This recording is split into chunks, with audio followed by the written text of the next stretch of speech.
I have watched, like many of you, let me turn this way because it's so much prettier. I have watched many a video, a Zoom call, an online summit in the past few months because COVID, okay, because that Rona got us all at the house. And of course, in the past month, a lot of the topics have shifted to racism, being an anti-racist, and things of that nature, right? Of course, intersectionality, all the good things. And I was just watching a TED Talk, and the gentleman in the TED Talk, a digital TED Talk, he was getting really worked up. Like at first, he was talking super slow. But as the conversation about anti-racism started, he was getting really worked up. And as he got really worked up, and he was, getting it out, a black gentleman, he was like, oh, sorry, I'm getting really turned up. And it made me remember something.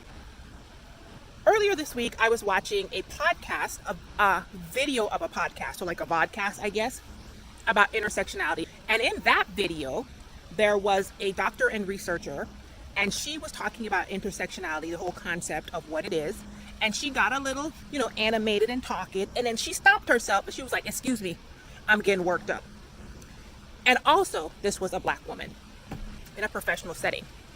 And this is what this whole video is about. We need to stop doing that. Y'all hear me? We need to stop doing that. We police ourselves. And it is exhausting. Yesterday, I posted on the Twitter that code switching is exhausting. Because it is. Okay? Me, myself, I work from home right now, but I was in the corporate world for 15 years. And my neighbors are going by, you guys, if you hear noise. And so inside of me, myself personally, I know how to code switch from Black American, culturally talking to your friends, to Black American, culturally inside of a Fortune 500 company, to Caribbean American girl, culturally talking to your friends, to too much. There's too many me's inside of me. It is tiring to keep having to police your words and almost limit and shrink yourself, your whole entire self, just so that you make somebody else comfortable. Now, the sun has came out, so I'm gonna go inside because I'm hot.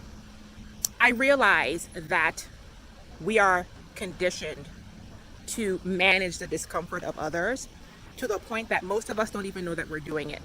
And as we learn that we're doing it, it's like coming out of the matrix. It's like coming out of the matrix. And I also realize that the discomfort of others has been weaponized. And for many generations, and even right now, it is used as a way to threaten our jobs, our well-beings, our credibility, and even our lives. But I just wish that our academics, our Black educators, our Black scholars, our Black voices, those who are on the front lines in any way, shape, or form, whether they are physically out protesting, whether they are in our governing bodies, whether they are using their platforms to bring things to light, whether they are, whatever we're doing, I wish we would stop apologizing for being Black, for being turned up, for being animated, because that's kind of really how we are. And I wish we would kind of normalize some of that. Okay, there's a bee. I'm about to get attacked. I wish we would normalize some of that so that people were more comfortable with what is a cultural norm, and we didn't feel the need to apologize for it. And that's it. That's all I was thinking while I was eating. And I had to get that out of my head. Yeah. We need to be more of ourselves. Like I said in my last video, you can twerk on the internet and graduate from Carnegie Mellon. Okay? You can graduate from Harvard and be animated. And you are not an angry Black woman. You are a Black woman with facial expressions and hand movements. And you are a Black woman who uses her hands, because we use our, nobody gets mad at Italian people. They use their hands. Nobody says that they're angry Italian people. Why we gotta be angry? Because we gotta put a little neck into it. Why is it that when we get animated, we gotta be labeled all kind of stuff? Anywho, that's it. Be well, be encouraged. Here's your pineapple. Bye, y'all.